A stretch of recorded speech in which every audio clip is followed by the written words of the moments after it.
So, hello and welcome to the series of Indian literature where we look at biography, life, and works of Indian writers. Today, we have Bankim Chandra Chatterjee, who happens to be the most important Indian novelist because he sets the tone or he sets the foundation for the upcoming Indian novelist because of his writings. He has influenced so many writers and novelists to write novels.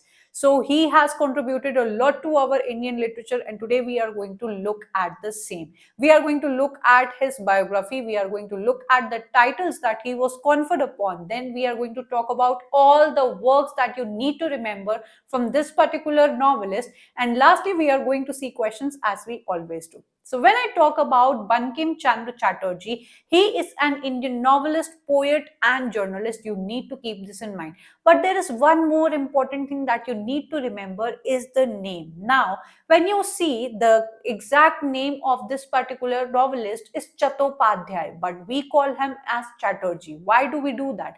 Because the Chattopadhyay is a name that or a surname that was not easily to be pronounced by the Britishers. When he was writing or he was born in an India which was under the British rule, Britishers were not very easy with producing this kind of pronunciation or the Bengali surname. So, what they used to do is they used to anglicize the surnames or change it to a certain pronunciation that was easier to pronounce. So, Chattopadhyay ban gaya aapka Chatterjee, Mukhopadhyay होता तो वो बन जाता मुखर्जी या बंदोपाध्याय होता तो वो हो जाता आपका Banerjee. You must be thinking कि चलो ब्रिटिशर्स नहीं प्रोनाउंस कर पाते थे तो आज तक क्यों ये नाम हम लोग बोलते चले आ रहे हैं. हम लोग चैटर्जी, बैनर्जी, मुखर्जी ऑलरेडी देखते हैं because after the Britishers all the elite English people were also very happy with this change the anglicized version or the easy version of their surnames, and hence they carry forward these surnames with their name. जिसको पसंद नहीं आता था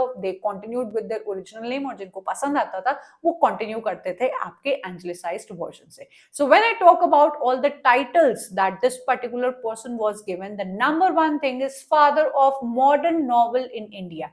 Novel is a genre in our literature which is considered to be to portray realism of our society. आपको कभी भी अपनी society, अपनी पॉलिटिक्स, अपनी कंडीशंस के बारे में शो करना होता है तो नॉवल एक बहुत अच्छा जॉनरा माना जाता है जिससे आप अपनी सोसाइटी का रियलिज्म शो कर सकते हो. So this person Bankim Chandra Chatterjee is considered to be the father of modern novel in India because he started with the trend of writing novels in our Indian literature. He is known as the Sahitya Samrat, which is known as the Emperor of Literature in Bengali, क्योंकि आगे आने वाले बहुत सारे writers को उन्होंने influence किया है, and that is why he has rightly been called the Sahitya Samrat. And then he was also conferred upon a title by the Britishers as the Rai Bahadur in 1891. अब आपको आगे पता चलेगा कि आपके जो बंकिम चंद्र चैटर्जी है was born when your Britishers were in India, तो एक ब्रिटिश इंडिया का पार्ट है. आगे जाके इनकी जो जॉब होती है of being a deputy collector वो भी ब्रिटिशर के अंडर ही होती है.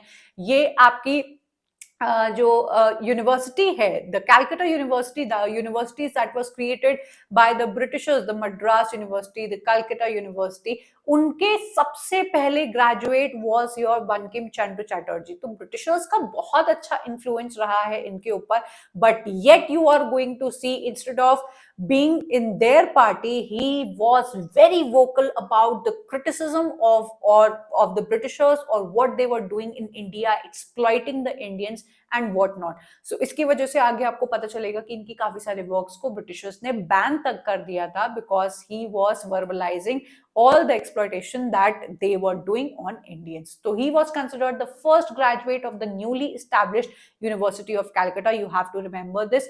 He served as a British government official for 32 years. Deputy collector की इनकी जॉब थी ब्रिटिशर्स के साथ काम करते हैं फॉर 32 इयर्स. तो कोई भी ऐसा पर्सन होता he must have sided the Britishers and उनके साथ हो जाते. जैसे हमारे देश के जितने भी जो अमीर लैंडलॉर्ड्स थे उन्होंने आपके ब्रिटिशर्स के साथ अच्छी पार्टी मना के अपने ही देशवासियों को एक्सप्लॉइट करना स्टार्ट कर दिया था. तो ऐसा हम लोग को नहीं देखने को मिलता है. He was a very courageous person who after being in the influence of Britishers, being after working with them, he started criticizing them for what they were doing in India. So, however, his work supported nationalistic cause, bringing him into conflict with the colonial government. जाहिर सी बात है, जब ये ऐसे works लिख रहे हैं where he is talking about what kind of exploitation these people were, the Britishers were doing in our country, तो इनको मतलब क्रिटिसाइज ही किया गया होगा. कंट्रीब्यूशन की अगर हम लोग बात करते हैं तो he is considered as one of the pioneers of modern Bengali literature. हमारा इंडियन लिटरेचर बहुत रिच है, जहां पर we have so many talented writers, novelist writing in their regional language. We have Malayalam, we have Kannada, we have your Bengali language, we have Sanskrit language. बहुत सारी languages में हमारे writers ने लिखा है. एंड अगर बंगाली लिटरेचर की बात आती है तो Bankim Chandra Chatterjee is one such person, will always be remembered for laying the foundations of literature in Bengali literature. ठीक है. He is credited with creating the first Bengali novel. कौन सा नाम है इस first Bengali novel का, वो आपको वीडियो के अंत तक पता चल जाएगा. He introduced the historical and nationalistic themes in Bengali fiction like other writers do. किसी भी सोशल इशू को उठा लेना, कैरेक्टर की कहानी बता देना एंड एंडिंग और publishing there works.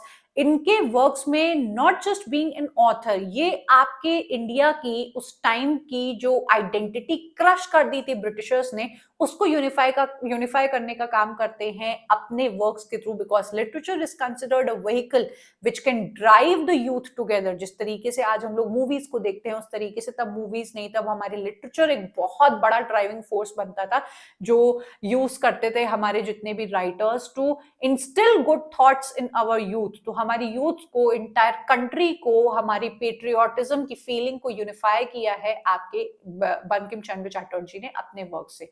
He is considered the first writer to use prose fiction in Bengali with a structured narrative. तो ये सभी इनका contribution रहा है, जो आपको आगे वर्क्स के थ्रू देखने को मिलेगा. When we talk about his novels, क्योंकि he was into Bengali literature, तो इन्होंने बहुत सारी बंगाली नॉवेल्स लिखी हैं, जिसमें से मैं सभी के आपको नाम दूंगी, लेकिन मैं ये बताऊंगी कि इसमें से कौन से आपको डिटेल में जाके प्लॉट समरी निकाल के या फिर उनके प्रोटैगनिस्ट वगैरह पढ़ने हैं.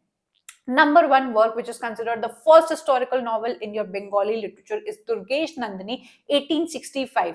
ये बहुत ही अच्छी स्टोरी है, ये मैंने हाईलाइट कर दिया है. इसकी आपको प्लॉट समरी निकाल के प्रोटैगनिस्ट स्टोरी पढ़नी होगी. विकिपीडिया पे आपको कहीं पे भी मिल जाएगी, जरूर से जाके इस वर्क को आपको पढ़ना है. Then we have Kapil Kundala. This particular work was the second work after Durgesh Nandini, लेकिन ये इतनी बड़ी सक्सेस बना कि इस वर्क ने इनको अक्रॉस द ग्लोब बहुत ज्यादा फेम दिया था कि there is one such Indian writer जिनकी राइटिंग्स बहुत ज्यादा फेमस हो गई थी. So Kapalkundala 1866 is considered very important work, जिसके अंदर एक स्ट्रॉन्ग फीमेल प्रोटैगनिस्ट को इन्होंने शो किया है, जिसकी वजह से आपके बंगाली लिटरेचर के अंदर हमें सबसे पहली बार एक स्ट्रॉन्ग फीमेल कैरेक्टर देखने को मिलता है. We have Mrinalini 1869. We have Vish वृक्ष द पॉइजन ट्री. अब ये वाला जो पर्टिकुलर वर्क है ना, gained a lot of attention in Europe as well, क्योंकि इस पर्टिकुलर वर्क के अंदर इन्होंने उस आपके ब्रिटिशर्स को क्रिटिसाइज किया है, उनकी ईस्ट इंडिया कंपनी की जो चाल थी कि बस हम लोग ट्रेड करने आए हैं, किस तरीके से फिर वो यहाँ पर बस जाते हैं, एक्सप्लॉइट करने लगते हैं. We as Indians driving our vernacular languages to side and putting us on the exploitation of your language, of mannerisms and what not, कि तुम्हारा तरीका गलत है and you need to follow our way, our language and our behaviorisms. तो इन सभी चीजों का बहुत ही वोकल होके बात की है इन्होंने इस पर्टिकुलर वर्क के अंदर. एंड यूरोप की एक न्यूज़पेपर द टाइम्स के अंदर ये पब्लिश भी हुआ था व्हेन ब्रिटिशर्स पब्लिश कि have you read Bankim Chandra Chatterjee's wish वृक्ष द पॉइजन ट्री. तो ये बहुत ज्यादा फेमस हो गया था. ठीक है. Next we have Indira 1873. We have Jugalanguriya in 1874. We have Radharani Rajani, we have Krishna Kanta's Will, we have Raj Simha. Now these are the important titles. इसको आपको डिटेल में नहीं पढ़ना है, जो डिटेल में पढ़ना होगा I will tell you. We have the most important work जिसके लिए आपके Bankim Chandra Chatterjee is extremely famous. ये है इनका historical work आनंद मठ 1882. आपको रटा होना चाहिए that this particular work आपके एग्जाम में या किसी भी और डिफरेंट एग्जाम्स में कई बार पूछा गया है। सो आनंद मठ इज इंपॉर्टेंट क्योंकि इस पर्टिकुलर वर्क के अंदर जो फेमस नेशनल सॉन्ग है Vande Mataram that we know today, वो इसी पर्टिकुलर वर्क के अंदर for the first time appear किया गया था। So this is a very important information that you need to keep this in mind, क्योंकि इससे आपके एग्जाम में एग्जैक्टली क्वेश्चन पूछा गया है। सबसे पहले तो आनंद मठ is a story, historical novel जो सन्यासी रेबिलियन एंड आपका जो बंगाल फेमीन हुआ था उसके बैकड्रॉप पे बना हुआ है, तो ये वर्क आपको डिटेल में जाके पढ़ना है। अनदर इंपॉर्टेंट थिंग इज कि Vande Mataram is the song which is considered the Indian national song, वो आपके इस वर्क के अंदर अपीयर करता है। So do go and read this work. Then we have Devi Chaudhurani which is again an extremely important work, a work जो कि is considered from the feminist point of view ahead of its time. एक time पे जहां पर औरतों की कोई ऐसी खास आइडेंटिटी नहीं हुई थी, they were switched into the kitchen roles and the household chores. This particular work talks about a powerful bandit queen, डकैत जो बन जाती हैं, उसकी कहानी है जो आपको जरूर से जाके पढ़नी चाहिए। Now both these particular novels, this is an extra information, were banned by the Britishers, क्योंकि these two novels talk at length about the exploitation done by the Britishers, और these two novels expose their doings, and so Britisher rule के अंदर इन दोनों novels को ban कर दिया गया है। You must go and read them. We have Kamalakanta 1885, we have Sitaram in 1887। अगर मैं आपसे बोलूं कि there are two important works जो आपको मैंने आपको बता दिए, Durgeshnandini is one, Kapalkundala is one, we have Devi Chaudhurani जो आपको पढ़ना है, आनंद मठ पढ़ना है, ये सब बंगाली नॉवेल्स हो गए। But there is one question जो आपसे पूछा जाता है इंग्लिश नॉवल के पॉइंट ऑफ व्यू से, is Rajmohan wife. Before switching on to writing Bengali literature, आपके जो बंकिम चंद्र चटर्जी है writes his first English novel that is considered to be the first Indian English novel written in English, written by an Indian, वो है आपका Rajmohan wife. This is the exact question that has been asked to you, तो इसको आपको याद रखना पड़ेगा। And इस पर्टिकुलर नॉवल को भी आपको जाके डिटेल में पढ़ना है, प्लॉट समरी ही पढ़ लेना, प्रोटैगनिस्ट के नाम रट लेना, तो आपके लिए अच्छा होगा, क्योंकि इससे 3-4 बार क्वेश्चंस पूछे गए हैं।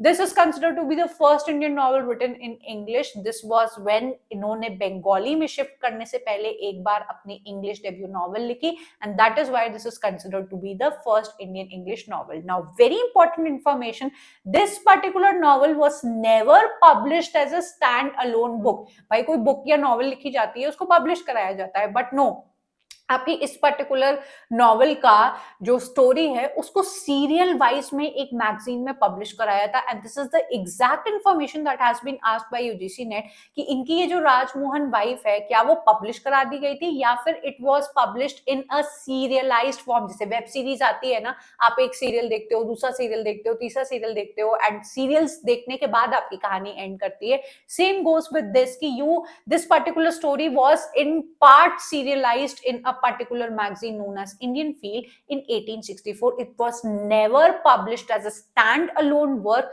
while your Bankim Chandra Chatterjee was alive. Posthumously आपको information मिल जाएगी कि किसी पर्सन ने आगे जाके इसको बुक में पब्लिश करा दिया, पर इनकी लाइफ टाइम में इसको पब्लिश नहीं कराया गया था। नेक्स्ट अप वी हैव आनंद मठ 1882, which I told you is extremely known for the historical sense, जिसमें पेट्रियोटिक एंड रेवोल्यूशनरी स्पिरिट हमें देखने को मिलती है। इसके अंदर hail to the motherland, Vande Mataram is the national Indian song जो हम लोग को सबसे पहले इसमें देखने को मिला था, जिसके बाद से ये फेमस हो गया था।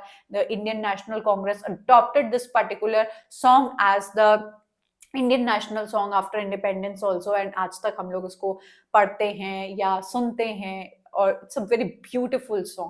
This particular novel is set under the backdrop of your Sannyasi rebellion जो actual में हुआ था, and the Bengal famine. तो आपका Bengal famine was also a very outrageous kind of event that happened. Then we have the Bengal partition, we have Sannyasi rebellion. तो क्योंकि ये एक historical novel है, हमारे इतिहास के पन्नों में जो हुए एक्चुअल में historical events है, वो आपको इसमें देखने को मिल जाएंगे। As I told you, this particular work was banned by your Britishers. Now let's take a look at the questions. मैंने आपको सारे वर्क्स की लिस्ट दे दी, कौन से वर्क डिटेल में पढ़ने हैं वो आपको बता दिए, एंड कौन कौन सी इंफॉर्मेशन आपके लिए इंपॉर्टेंट है जो आपको नोट्स में लिखनी चाहिए मैंने आपको वो भी बता बता दिया.